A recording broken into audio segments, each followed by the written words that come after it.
Hey guys, Crypto Sunday, and it's another slightly red week. About 2.5% down, £7,000, so nothing too big. We've got sort of more news on ETFs. Obviously, haven't been released. The sell-offs are still continuing from Grayscale, which I've sort of went over yesterday in the stocks video. If you want to sort of check the details out a little bit more on that, sort of related to CleanSpark. So yeah, went over that a little bit more. But let's have a look at some other news. So you've got CoinShares report for this is not the week just gone. This is the previous week. So basically the first couple of days trading of the ETFs, and obviously it's a very large inflow, sort of 1.18 billion in total inflows. But yeah, looking at sort of various other other areas. You sort of had the pro shares stuff, so that's the futures. People sort of want to go for futures as well, whether they're sort of hedging and I don't know, various other reasons they would want to buy that. I would sort of think they'd want to buy spot still because the futures sort of underperform longer term. I guess maybe they're doing some short term stuff. And then by asset, as I say, a large inflow into Bitcoin, but 25 million into Ethereum products. So again, that would be either sort of futures or the spot ones in other countries. I'm not sure whether they do actually have Ethereum spot ETFs in other countries, but yeah, 25 million into Ethereum. Multi-asset, 5.6 million. Short Bitcoin growing, of course, as Bitcoin grows, people will want to short it. A little bit into XRP and a little bit into Cardano. Not very much into Solana for the week, but yeah, it's doing okay. Still sort of 750 million assets under management, so it's the firm third, not including multi-asset, of course. And you have seen a net outflow in other countries. So Canada, Germany, and Sweden all sort of had varying. I think Sweden, some of the products were actually quite poor, sort of exchange traded notes rather than sort of physically backed. So there's selling out of those from what it looks like. And then Germany and Canada sort of had spot ETFs, but maybe people would rather be in sort of a BlackRock one.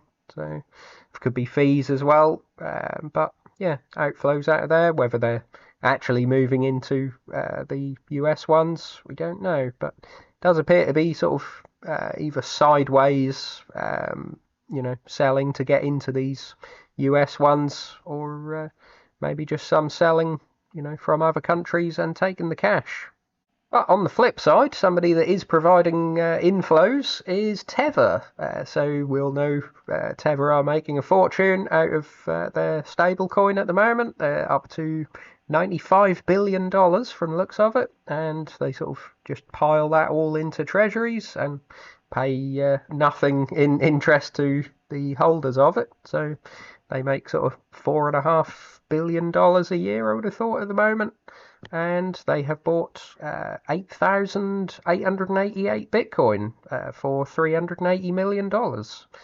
This takes them to 66,405, as people sort of tracking those wallets can see. So very good. Again, to point out, this isn't backing the Tether. The Tether is sort of, if you believe all of the audits, entirely backed by, 95% backed by sort of cash, treasuries, and very liquid, debt securities, basically. I think they do have a very, very small amount of Bitcoin in there, but this Bitcoin is bought with the profits, basically, from holding those treasuries. Got to spend 4.5 billion on something, and they, as far as I'm aware, still have about 100 employees. So it, aside from giving them a huge bonus, I don't think that would be seen as positive for the market. So they spend it on Bitcoin. And we've got a new phone for Solana. The first one obviously was sort of an initial failure. People didn't really go for it. It was $1,000 when it came out, so you had to be sort of wanting a very high-end phone to start with, and then it was sort of seen as a bit strange. You know, it's not a big manufacturer. It's not an iPhone. It's not a Samsung. It's, you know, seen as a strange crypto phone, so it didn't do particularly well. They dropped it to $600, and it sort of still didn't get all that many orders, but they were airdrop, or you know, other projects were airdropping um, tokens and NFTs to owners of the phone, even sort of while it was $500 or $599. And Bonk was sort of the big one that really took off. And yeah, suddenly, you know, a $600 phone has been airdropped, sort of what has now turned into like $500 worth of Bonk. So the phone's completely sold out. And then they were going on eBay for $5,000 or more. But yeah, they've sort of decided to release a second one from the looks of it, and this one is going to be $450. So going for a sort of cheaper hardware, you know, better price point for value-oriented people, and yeah, they've had 30,000 pre-orders, so very nice. So they have said the Saga Genesis token, which I gather people were sort of airdropping the various tokens and NFTs to, as sort of proof that you own the phone. This won't be available on the Chapter 2 phone, but I would imagine they'll come out with something, and that's why people are sort of going for this pre-order. Plus, it's only $450, so if it's reasonable hardware, then it's just a relatively cheap phone as well, and sort of gets you potentially ready for crypto. So we get a hardware wallet in with that as well, if you want to sort of maybe not use it as your main sort of wallet for everything, but you know, nice to have a sort of hardware wallet on the phone. But yeah, I would imagine people are sort of buying it in anticipation of more airdrops. So this was interesting as well. Celsius have been selling off a lot of their Ethereum to sort of pay their bills. Celsius, of course, in sort of bankruptcy and trying to pay off their creditors. And yeah, they've been selling down an awful lot of their Ethereum.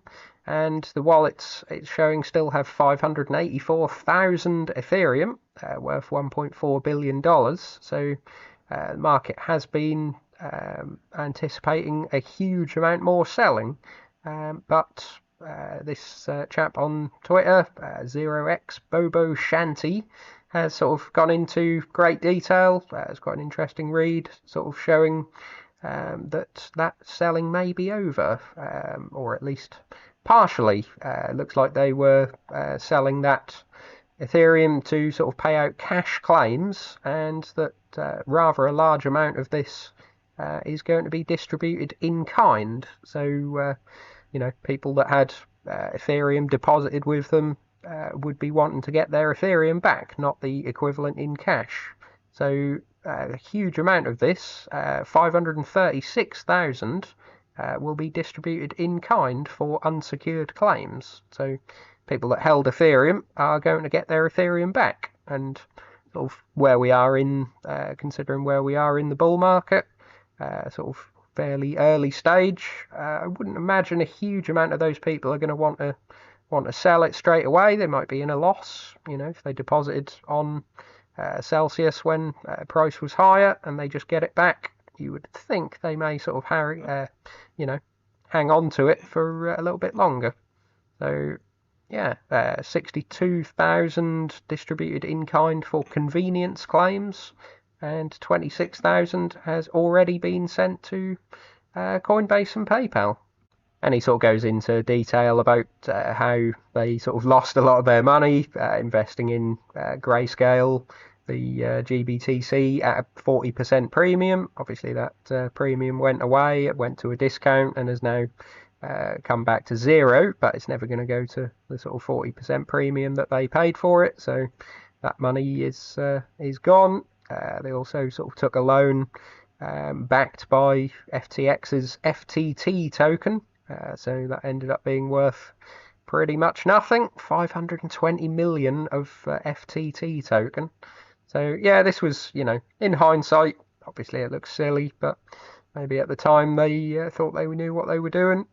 I think most people just see this as a sort of Ponzi scheme that was doomed from the beginning, basically. So yeah, this was just a sort of interesting read if you want to have a look, and just maybe clarifies that, they're not dumping, most likely not dumping 584,000 ETH, on the market in the next few months.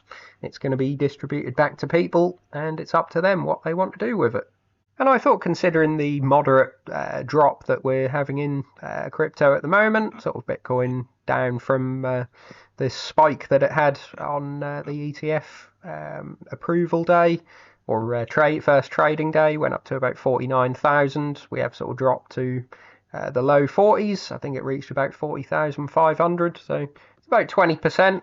And I would sort of highlight, I think I've highlighted this before, that I found the reasons for the drops in previous bull markets. You sort of get 20%, 30% drops. Certainly in 2017, we had a number of them. And I would say they were for sort of more significant reasons than they are today. This bull market, most of the downsides have been just for sort of large groups of people selling for one reason or another, which are financial reasons. Whereas if you look at some of these, obviously you had a bit of turbulence around the halving in 2016. But August 2016, you had Bitfinex hacked and 120,000 Bitcoin stolen from users' funds. So that would be sort of a very large concern that that was all going to get sold. And yeah, it's not something you've had for a while. You've had hacks on various exchanges, but you're talking sort of a few million, maybe $50 million. 120,000 went at today's prices, and you're sort of talking, $5 billion. That's rather a large hack. Mt. Gox, obviously, way in the past, was a huge reason for very much downside. But yeah, that was one of the ones in sort of 2016. This picture goes over the sort of various 2017 crashes as well, in the sort of, corrections really, in the run up to, this takes it to 10,000, but it did reach sort of 20,000 in very short order within a couple of weeks from there, and that was the top.